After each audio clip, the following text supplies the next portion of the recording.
Listen, again, today, listen, people got their views. It's taking them chances. Kenny here says, are these the same people that shit talk Arsenal's squad for not being good enough for years is not telling Saad to back his team? In fairness, Kenny, I will say this. Toon Tactics hasn't said that about Arsenal. He's quite complimentary of Arsenal. And no one's saying believe they're better than they are. He's simply stating his view is, and this is why we've got to remember, all fans see things differently. I'm on the same side as the Toon Tactics. I will encourage my team, even if I know we're not going to win. Yeah. Because Terry, that's my approach. Terry, before I was rudely interrupted by a guy, the point I was trying to make about Sad was, right? I was trying to basically say, sometimes, right, when you are in a situation like Arsenal are in right now, it's very hard to be confident for the second leg. That doesn't mean that you don't hope that the team steps up and prove you wrong. I'm sure Sad would be more than happy for this. No, I agree. I agree, Omar. Them wrong, right? I agree. I agree. Right now, from what you saw today, right, nothing from the game today is showing him that. Yes. I still think we're missing each other. I don't disagree with any of that. My view, though, is just my interpretation of things. If every Arsenal fan on Twitter, socials, papers, players see it, say it's over, it's done, doesn't matter now, it's finished, we're out, it plants that seed of doubt and or it gives them a get out. It should be, now what I want to see in the next game is more hard work, more fight, push, because they're not out yet. Like that's my approach, because I would want that message going into the dressing room, because that's what I want them to do. So I totally get why he feels the way he does about the game, and he feels that they're going to go out, but I would still push for that to go in. And maybe that's just how I view things, but I do get what you're saying. I don't disagree with it. What about reverse psychology, Terry? What about reverse psychology? If the players get slumped that's off, true. That's a great point. That's a great point. Can I ask you a question? I've been very consistent. So one sec, Sam. I've been consistent with this. Do you remember a couple of seasons ago where Tuchel was moaning that Chelsea couldn't get games off in December like everybody else did? And as soon as he said it, I said, you're putting something into the minds of your players that they can't cope. They're not strong enough. You ever sort of, you start thinking about getting sick. How often do you, hang on a minute, but how often do you, whose problem is it? No, the player's problem. Like, well, what if they should have that mentality kind of. Yeah, okay. But you say that's their problem. But as a coach, your job, and as fans, our job is to try and get the best out of what we got. Because as fans, there's very little we can do to change it. The point I'm making is sometimes when you start in life saying these things, if you start talking about getting sick or thinking about being ill, I bet you get a cold quicker than you're thinking about it. You can sometimes think these things into existence. And I think that's just my view of the world. I get what you're saying. Okay, right? so Terry, can I sometimes, sorry, I'm going to finish my point. Sometimes you're right, Jason. Reverse psychology can also work. So that is a solid point. I agree with it. But when you say that's on them, it's like, well, as a manager, and this is why Fergie was the greatest, he knew over time when he had different groups of people what motivated him and what didn't. He knew that he couldn't shout at Lewis Nani like he did Rooney, because Lewis Nani would go into his shell and have a worse game. So and he had to let Cantona dress up however he wanted. Exactly. So the point is, when you're a fan, if there's a player of yours who every time he gets shouted at, he hates it and he becomes a worse player, well, don't shout at him, encourage him. If there's some people, I'm like this in my work environment. If my boss gets in my face telling me I've done a bad job, I'll work harder because that's how I like it. But if so you can manage me that way. And this is, you can't treat, football players are not a monolith. They're not all react in the same way or are motivated by the same thing. So I think there has to be a balance to these things, is what I'm saying. All right, Terry. I mean, so Terry, let me ask you this, right? You guys obviously knew we can play against Liverpool, right? Right? What was your mindset approaching that game? Were you thinking about it, hoping, hopefully we get something out of the game? Were you confident you're going to get something out of the game, or you just hoping that you won't be embarrassed? So for me, of course, I was hoping we weren't going to be embarrassed. Liverpool were really good. But what I was talking about is I wanted to play, as much as I thought we'd lose because they're a better team, I wanted to see pride, passion, work rate, and us establish ourselves in the game, at least from a physical point. And we did that very well. And I think that's where a lot of our foundation came to start performing and playing better. I did a bit of the reverse psychology stuff in that all week when people were saying we're going to get beat 4-5-6-0. I joined in with it and just kind of laughed along with it as an example because I wanted more. Because I also believe that when you completely write a team off, that can also seep into a dressing room and put your opponents off. I've seen it happen many a time in high-profile games where everybody, every newspaper, every journalist, every radio station says it's over, it's over, it's over. and then a mad result happens. You know, we've seen it in FA Cup finals. We've seen it this weekend just gone. So that was my approach to it. But in terms of what I wanted from my players, I was demanding that they work their bollocks off still. So yeah, that was my mindset going into that. Terry, Yes. serious question. And I'm being real. I'm not even taking the piss. Can you tell me what the difference is between Arsenal and Spurs right now? Can you tell me the difference? A few places in the league. About 50. I mean, what we talk about 15 points in the league, is it? No. I'm not. Terry, there is no difference between them and Tottenham right now. Please stop. Please no, stop. No. I'm being serious. Hang on, please stop. Sam, with all due respect, we've won a trophy, bro, in the last please stop, 5 please years stop. to 10 years, bro. We've won the trophy in the last 10 years. Look, I'll give you the even in the last 10 years, bro, we've won 5. Sam. When you say there's no difference, Arsenal deserve to be criticised today. Hang on, just guys, please. Spurs are sitting 12th in the league on 24 points with 10 defeats. Arsenal was sitting on 40 points with only 2 defeats this season. Arsenal need criticism, absolutely, but they are light years ahead of Tottenham. That's not the point. Again, you didn't let me finish. So what's the point then? Bruv, Terry, they don't win anything anymore. Look at them, Terry. Look at them. Another cup in the bin. Just look at them, Terry. You tell me what the hell the difference is. So based on your logic then, you're the same as Tottenham if you don't win anything, irrespective of history and league position. I don't go this long without winning anything. I don't go this long without winning anything. That's not. I'm not asking you, and I'm saying in general. I'm saying every team is Tottenham if you don't win. No, I'm saying this long. If you go this long, without winning 20 so years without a bloody once you've gone 4 years without an FA Cup. But Sam, we're different. I love you, Sam. But how long have Tottenham gone without a league? I love you, Sam. How long have Tottenham gone without a league? 1967. I think it's over 60 years, something like that. So when's the cut-off point? I'm not even trying to argue with you. I'm just trying to get an answer, straight answer. So. To be considered a Tottenham, how long have you got to go without? Is it just a league title or FA Cups, Carabao Cups? What trophies do you count? I count mostly the big ones. So how long do you have to go without a Premier League before you're considered to be Tottenham? It's like 4 or 5 years for me. So Man United are Tottenham Hotspur as well, then? Sorry. So Man United are a Tottenham Hotspur, in your opinion? No, because you won a trophy. You've won 2 trophies, bro. There's a difference now. So you do count the FA Cups and Carabao Cups? Yeah, to a degree, but I don't even take you guys that serious right now. But these lot, Terry, are just going down on a different level now, bro. Another cup that they're out of, mate. They're not going to win the league again. Let's be honest. They're not winning this league now. They're not going to win the Champions League. The only chance then left is the FA Cup. And Terry, you tell me, if they get knocked out by you lot, were you telling me what are they going to do then, Terry? Oh, mate, listen, I'll criticize them, but I'll never call them Tottenham. I won't disrespect football in that way.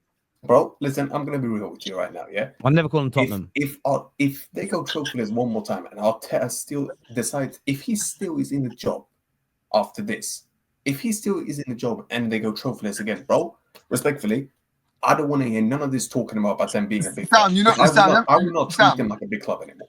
Stop. This is laughable, bro. This is laughable. Sam, wallahi, listen, Sam, wallahi, I know you from Spaces. But brother, wallahi, this is low IQ, bro. What are we doing here? No, it's not. Let me finish. What is this conversation, bro? Hold on. Stop. Listen. This ain't anything against you, bro. This ain't anything against you, side. I love you, bro. No, I'm not taking it against me. I'm protecting my team, bro. Spurs is crazy, bro. No, it's nothing towards you. I love you, bro. Yeah, you're a real one. Yeah, but here's the thing, Terry. Excuse after excuse after excuse. You can't blame the ref now, can you, Terry? You can't blame Saka's injury because Bruno was now out, Terry. Here's the thing. When did I do that? No, not you. I'm not talking about you. Oh, sorry. You addressed me. You said Terry. I thought you were saying I did that. I'm not talking about you. I'm just telling you what I've been kept hearing from these past. What I would say to you, Sam, and I get your point now. I want to interject for a second. I want to get that point. But no one on here, no Arsenal fan on here tonight has said that. They've all criticised their manager, their team, their players. So I never say it was tonight. To be honest with you, I don't care what people are saying. I never say it was tonight. Hang on. I don't care what people are saying on Spaces, and I don't care what people are saying on other platforms. No Arsenal fan on the Terrace tonight has said that. So I don't get why you're coming to the Terrace. But why are you coming with that energy then? Bruv, listen, if you let me finish and stop interrupting, you'll get the point. Okay, go on then. Thank you. Stop interrupting, please. Now, my whole point is, Terry, you've heard this excuse for God knows how long now, yeah? Now it's coming to a point where you can't even like defend him. You just have to look and say, do you know what?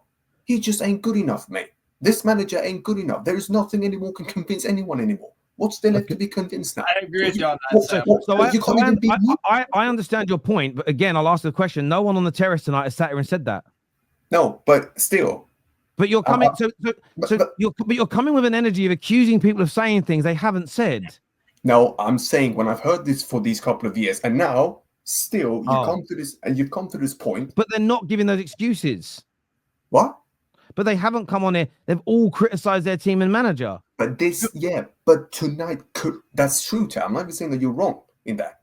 My point is, Terry, again, another cup is in the bin. Another one. And guess what?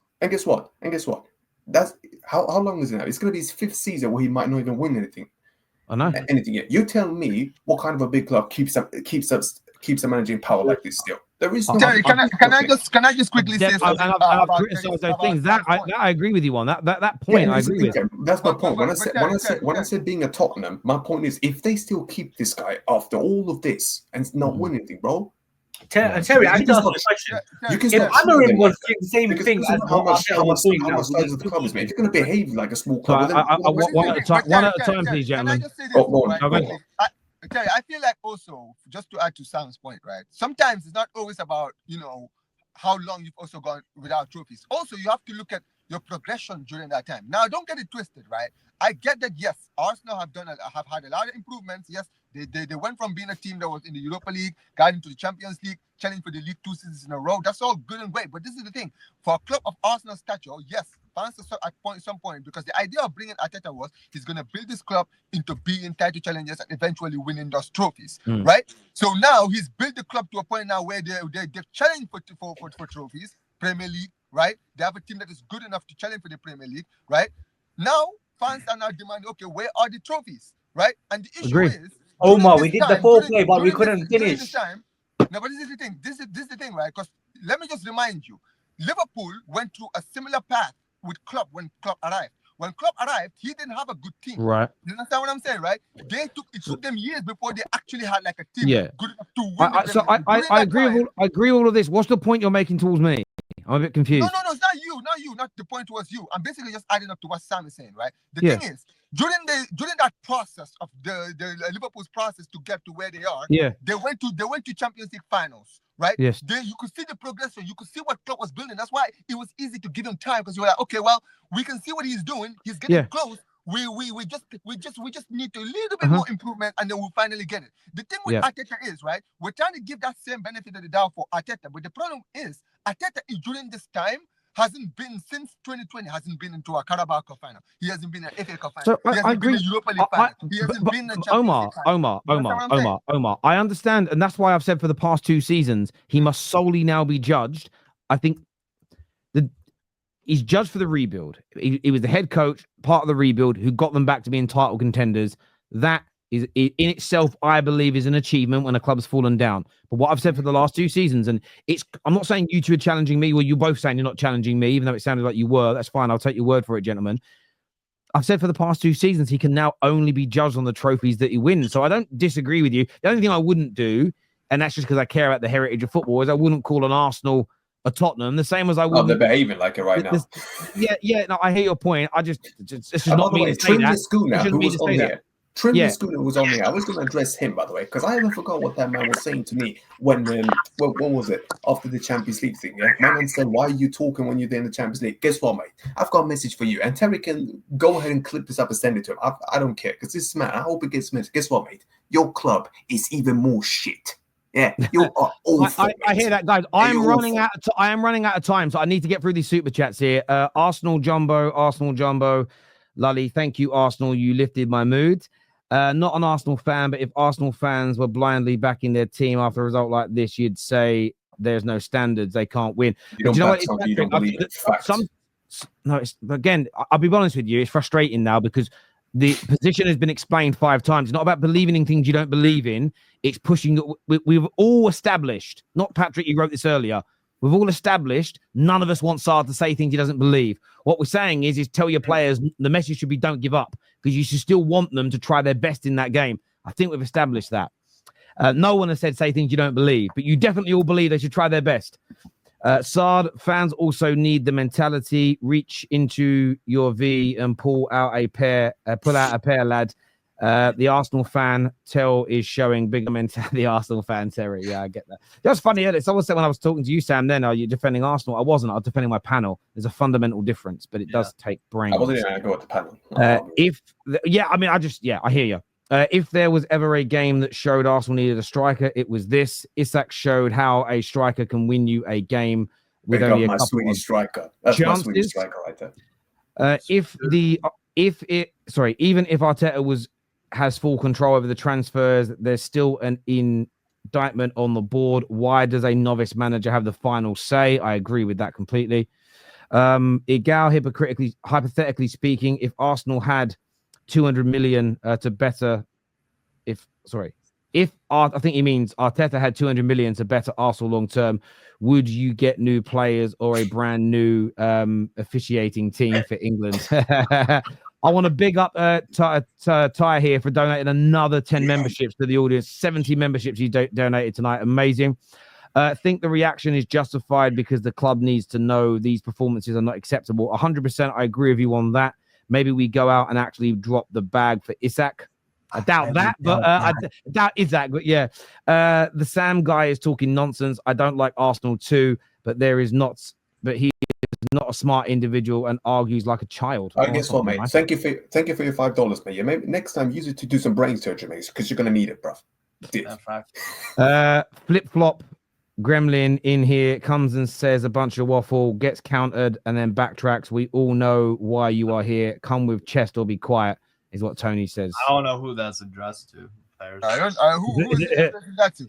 I don't know. Hot take: Isak is having a better season than Salah. That's a big it's a massive take. Nah. It's been this hot streak. In this hot streak, yes, but straight games in all cups is phenomenal. But before that, he was. Yeah. I agree with Sam. Why keep a manager for 5 years without trophies? Big difference between us and Spurs is Arsenal's bad season would be Spurs' best. But that's also why I wouldn't compare the two. So I wouldn't say the same. A bad season for Arsenal, Spurs fans would celebrate. But no, listen, I don't think anybody really, maybe a gal, would disagree that he has to be judged on the trophies that he wins. But indoctrination is what indoctrination does.